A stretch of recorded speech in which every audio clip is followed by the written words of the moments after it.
The chair recognizes the gentleman from South Carolina, Mr. Gowdy, for 5 minutes. Thank you, Mr. Chairman. The Russia investigation has been going on for almost 2 years now. Special counsel's investigation has been going on for over a year now. For most Americans, it's important to know what Russia did to our country in 2016 and with whom, if anyone, they did it.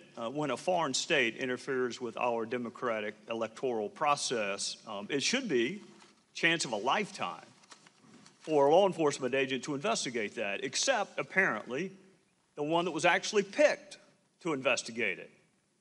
That was Peter Strzok. FBI agent Peter Strzok was picked to lead the FBI's investigation into what Russia did in July of 2016. It was a counterintelligence investigation begun in late July 2016, and he was leading it. And at about the exact same time he was picked to lead it, this dispassionate and fair FBI agent was calling Trump a disaster, destabilizing for the country.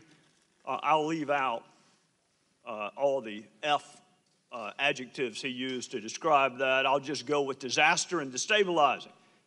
Same time, his FBI lawyer girlfriend, Lisa Page, was telling him he was meant to protect the country. This neutral, dispassionate FBI agent said, I can protect the country at many levels. Same time, Peter Strzok, who was picked to objectively, fairly, neutrally look into the Russia investigation, was talking about an insurance policy with Andy McCabe and Lisa Page in the event Donald Trump became the president.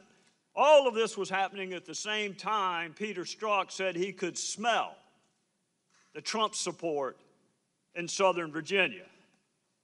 All this was at the same time that this FBI agent said a Trump presidency would be effing terrifying and that it will never happen. No, we'll stop it. So while investigating Russia and their attempt to subvert our democracy may have been important to the rest of the country, it wasn't all that important to about a half dozen FBI agents and lawyers who were assigned to the case. For them, it was an investigation to stop Donald Trump, which then brings us to May of 2017 and the appointment of special counsel, where we find Peter Strzok again, this same supposed to be dispassionate, neutral, fair FBI agent. You would think he'd be really excited about investigating what a foreign power tried to do to this country, but you would be wrong again for Peter Strzok at precisely the same time that Bob Mueller was appointed, precisely the same time. Peter Strzok was talking about his unfinished business and how he needed to fix and finish it so Donald Trump did not become president. He was talking about impeachment within 3 days of special counsel Mueller being appointed. 3 days. That's even quicker than MSNBC and the Democrats were talking about impeaching him. Within 3 days, the lead FBI agent is talking about impeaching the president.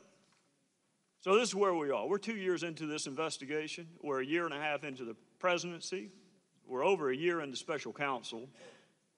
You have a counterintelligence investigation that's become public. You have a criminal investigation that's become political. You have more bias than I have ever seen manifest in a law enforcement officer in the 20 years I used to do it for a living.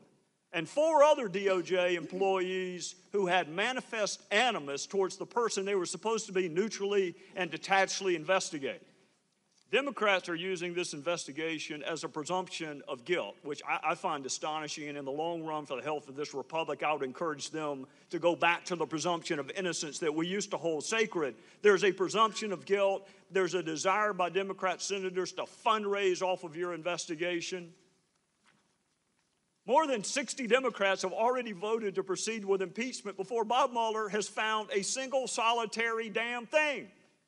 More than 60 have voted to move forward with impeachment, and he hasn't presented his first finding. So I'm going to say this to you, Mr. Wray, Mr. Rosenstein. I realize that neither one of you were there when this happened, but you're both there now. Russia attacked this country. They should be the target, but Russia isn't being hurt by this investigation right now. We are. This country is being hurt by it. We are being divided. We've seen the bias. We've seen the bias. We need to see the evidence. If you have evidence of wrongdoing by any member of the Trump campaign, present it to the damn grand jury. If you have evidence that this president acted inappropriately, present it to the American people.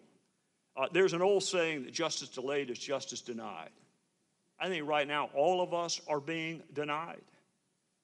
Whatever you got, finish it the hell up, because this country is being torn apart. I would yield back, Mr. Chairman. Either of the witnesses care to respond to the...